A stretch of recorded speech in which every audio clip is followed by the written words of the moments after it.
L'exposition à Lormant va traiter un voyage en particulier qui a été en Australie, dans la brousse où vivent les aborigènes, où je me suis penchée sur leur approche de la vie et leur philosophie qui englobe dans une notion de dream time à la fois le passé, le présent et l'avenir. Tout est rattaché aux arbres, aux rivières et aux morts qui ont quitté la vie sur Terre et qui sont partis ailleurs et qui font partie intégrante de ce paysage. Et donc c'est un cheminement, un chemin. Il y a à la fois les lignes ondulantes qui reprennent l'idée du végétal et puis d'autres qui sont beaucoup plus strictes, beaucoup plus droites, qui s'entrecroisent et qui sont plutôt des rencontres. Alors vous allez montrer des peintures, des photos et même des sculptures, mais aussi un livre que vous avez réalisé avec Michel Butor. J'ai rêvé de travailler avec un écrivain. Je me suis souvenue d'un livre qu'avait fait Michel Butor qui s'appelle Les mots dans la peinture. Je me suis dit, et si je lui écrivais pour lui demander d'écrire sur ce recueil de choux que j'avais commencé à mettre en place. J'ai envoyé cette lettre. Et quelques mois après, dans ma boîte à lettres, s'est trouvé un manuscrit avec les textes de Michel Butor qui étaient faits en fonction de chaque image que je lui avais présentée. C'est comme recevoir un cadeau. J'étais profondément heureuse. Mais pour revenir à la valse des choux, j'ai voulu que cette œuvre soit à la hauteur de ce que nous y avons mis tous les deux, lui et moi. Aujourd'hui, c'est en fait un livre d'artiste comme autrefois, avec une boîte dans laquelle s'est présenté un travail sur le papier. Michel Butor a proposé qu'on associe à notre œuvre George Sand, avec des extraits de sa Marche au diable. On accompagne des villageois vers une maison des jeunes mariés pour planter un chou. On a trouvé une typo donc, du 19e siècle à l'imprimerie nationale, une typo qu'on n'utilise plus du tout aujourd'hui, mais qu'on a ressorti des boîtes pour ce livre. C'est en fait réalisé par un atelier qui s'appelle l'Atelier de Lys, qui est à Paris. Ils ont réalisé chaque image avec la technique des pochoirs, donc il y en a jusqu'à plus d'une vingtaine par image. Donc c'est des gouaches, c'est pas du tout de l'impression. En fait, chaque livre est une pièce unique en quelque sorte. Je suis allée à l'autre bout de la France, à Annemasse, pour rencontrer Michel Butor une fois que le livre a été fini et pour l'enregistrer, parce que sa voix est quand même assez unique.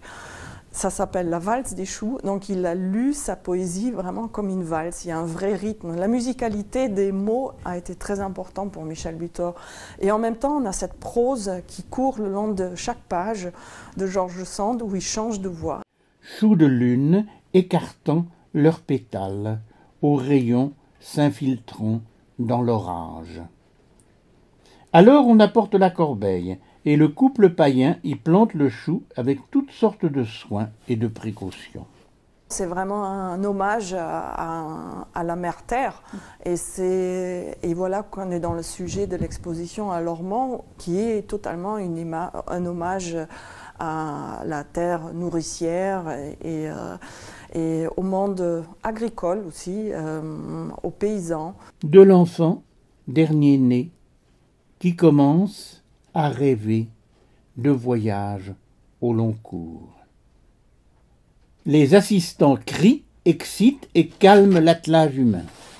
Il y a des régions où on arrache vraiment à la terre austère des cultures assez incroyables, tout en construisant des petites murettes pour retenir l'érosion.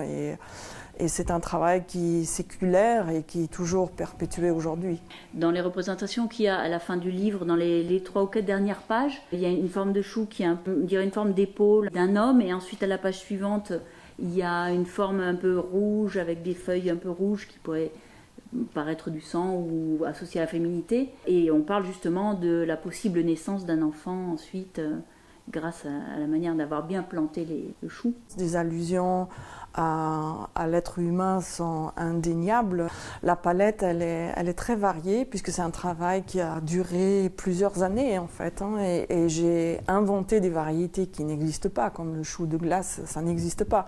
Mais ce qui m'intéressait, c'était un hommage au pays du Nord, puisque le chou est meilleur quand la première gelée est venue. Il y a ces couleurs rouges, mais qui sont plus des couleurs de rouille. Le métal, qui est une partie intégrante de ce que nous avons en terre. Donc il y a différentes matières que j'utilise dans les pigments pour me rattacher encore plus à la matière première à laquelle je veux rendre hommage.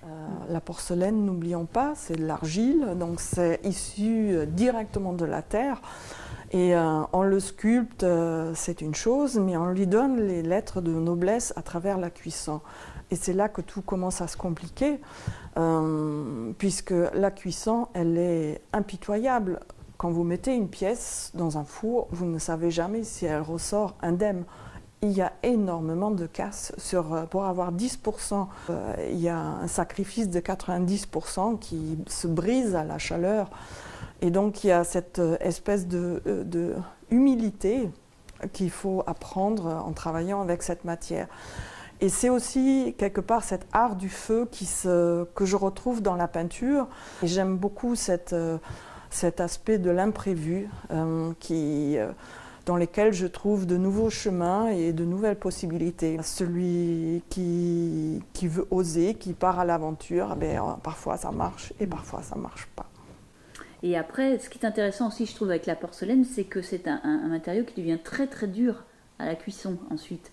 C'est quasiment impossible de le percer ou de le retailler après sans le casser. Vous ne pouvez rien réparer. Ce que le feu vous donne, c'est définitif. Moi, ce qui me plaît beaucoup dans la porcelaine de Limoges en particulier, c'est cette blancheur immaculée qui rappelle beaucoup le marbre de Carrare. Lorsque vous les positionnez dans un paysage, elles attirent, ces pièces en porcelaine attirent vraiment la lumière et illumine un endroit. Et c'est un peu le concept de mes sculptures en porcelaine, les petites pommes de terre que je promène comme des petites pierres un peu partout et dans des endroits de chaos. Il m'est arrivé de les présenter aussi comme des sacs à charbon qu'on versait autrefois dans les soupirails. En fait, pour moi, le végétal, celui qu'on consomme, le chou, la châtaigne, le maïs, le poireau, le navet. Je suis arrivée à la pomme de terre, vraiment le légume le plus ingrat, le plus banal, qui finit en frites, en purée ou en chips. Tous ces légumes sont d'abord les aliments de base, les moins chers, les plus humbles de nos civilisations, et puis elles rappellent l'endroit d'où elles viennent. Moi, ce qui m'intéressait beaucoup dans l'idée de la pomme de terre, c'est la représentation de la première cellule, en fait. C'est de la multiplication. Il y a la pomme de terre mère qui se sacrifie pour ses filles. Et vous mettez une belle pomme de terre dans la terre et vous la sortez à la récolte, elle est toute ratatinée et elle a engendré 3, 4, 5 petites filles d'une belle beauté pulpeuse. Et elle a donné toute sa vie, son énergie à sa progéniture. Et j'aime beaucoup cet aspect-là. C'est aussi quelque part, si on veut revenir encore plus à la première cellule, c'est la division cellulaire. Ce qui est très important, c'est la notion de polyptyque. Et je trouve qu'un tableau seul ne peut pas raconter tout un univers. Bon, il y aura des paysages où parfois la ligne d'horizon elle est plus haute qu'à d'autres endroits, où on se rend compte qu'on plonge dans un milieu qui perd de la consistance, qui est très humide et qui nous absorbe quelque part. On a ces croisements comme on a derrière moi, qui sont aussi des polyptyques, où j'aime bien le jeu entre l'un et l'autre. Il y a une espèce d'intensité qui se crée en opposant une toile par rapport à une autre. Selon la personne qui l'accroche, le récit n'est plus du tout le même. Et j'aime énormément cette ouverture qu'on peut donner à la lecture. Crucifère, empêché de fleurir, devenant la figure de la terre. Beau chou, disent-ils, vit et fleurit, afin que notre jeune marié ait un beau petit enfant avant la fin de l'année.